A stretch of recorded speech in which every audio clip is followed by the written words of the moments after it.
வணக்கம் மக்களே, கண் கலங்கியிருக்காரு பேட் கமின்ஸ். அதை பத்தி தான் இந்த வீடியோல பார்க்க போறோம். 2025 உலக டெஸ்ட் சாம்பியன்ஷிப் இறுதி போட்டியில ஆஸ்திரேலியா அணி தென்னாப்பிரிக்கா கிட்ட 5 விக்கெட் வித்தியாசத்துல தோல்வி அடைஞ்சிருக்காங்க. இதன் மூலமா 27 வருஷத்துக்கு அப்புறம் தென்னாப்பிரிக்கா தன்னோட முதல் ஐசிசி கோப்பையை வென்று சரித்திரம் படைச்சிருக்காங்க. இந்த எதிர்பாராத தோல்விக்கு பிறகு ஆஸ்திரேலியா அணியோட கேப்டன் பேட் கமின்ஸ் தன்னோட விரக்தியை வெளிப்படுத்திருக்காரு. முதல் இன்னிங்ஸ்ல முன்னிலை பெற்றதுக்கு அப்புறம் இரண்டாவது இன்னிங்ஸ்ல தங்களோட அணியோட பேட்டிங் சிறப்பா இல்ல அப்படின்னும் ஏடன் மார்க்ரம் மற்றும் தெம்பா பவுமாவோட அதிரடி ஆட்டம் தங்களுக்கு எந்த வாய்ப்பையும் அளிக்கல அப்படின்னும் அவர் புலம்பியிருக்காரு. இந்த போட்டியில ஆஸ்திரேலியா முதல் இன்னிங்ஸ்ல 212 ரன்கள் எடுத்தாங்க.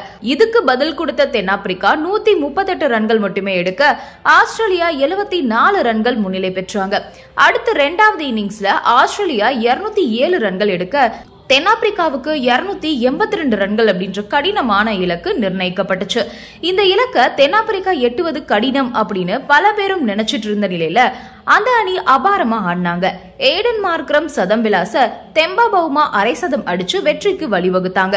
இறுதியில தென்னாப்பிரிக்கா அணி 5 விக்கெட் வித்தியாசத்துல வெற்றி பெற்று கோப்பையை கைப்பற்றிருக்காங்க. இந்த தோல்விக்கு அப்புறம் பேசிய பேட் கமின்ஸ் என்ன சொல்லிருக்காருன்னா, சில விஷயங்கள் வேகமா மாறிடுது. நாங்க இந்த போட்டியில சில விஷயங்களை சரியா செய்யல.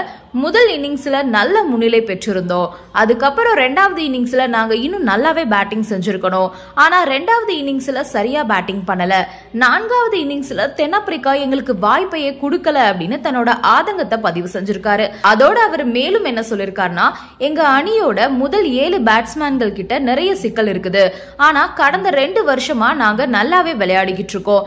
இந்த போட்டியோட முதல் 2 நாட்கள்ல எங்களோட பந்து வீச்சாளர்கள் சிறப்பா செயல்பட்டாங்க. ஆனா ஏடன் மார்க்ரம் மற்றும் தெம்பா பவுமா எங்களுக்கு எந்த வாய்ப்பையும் கொடுக்கவே இல்ல. தென்னாப்பிரிக்கா அணி இங்க இருக்காங்க அப்படின்றத எங்களுக்கு காட்டியிருக்காங்க. அவங்க வெற்றி பெறுவதற்கு தகுதியானவங்க தான். இந்த போட்டி முழுக்க அவங்க தங்களை வெளிப்படுத்திக்கிட்டே இருந்தாங்க. இதுதான் டெஸ்ட் கிரிக்கெட்டோட உச்சம். இதை நான் விரும்புறேன்.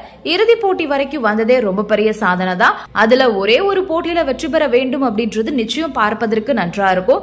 ஆனா இந்த போட்டியில நாங்க சரியான இடத்துல இல்ல அப்படின்னு தன்னோட பேட்டியை முடிச்சிருக்காரு கமின்ஸ். அதோட கமின்ஸ் களத்திலையுமே கண் கலங்கியிருப்பாரு. ஏன்னா 2024 T20 உலக கோப்பை ஆஸ்திரேலியா தவற விட்டுட்டாங்க. அடுத்ததா நடந்த சாம்பியன்ஸ் டிராஃபில கமின்ஸ் காயம் காரணமா விளையாட முடியல. இப்போ வேர்ல்டு டெஸ்ட் சாம்பியன்ஷிப் எப்படியாவது வாங்கி கொடுக்கணும் அப்படின்ற முனைப்போட செயல்பட்ட கமின்ஸ்க்கு இந்த தோல்வி பெரிய ஏமாற்றத்தை கொடுத்திருக்கு. அதனால தன்னோட வருத்தத்தை கண்ணீர் மூலமா வெளிப்படுத்திருக்காரு பேட் கமின்ஸ். இந்த வெற்றியின் மூலமா சவுத் ஆப்பிரிக்காவோட கிரிக்கெட் வரலாற்றுல தெம்பா பவுமா மிகப்பெரிய இடத்தை பிடிச்சிருக்காரு. நன்றி, வணக்கம்.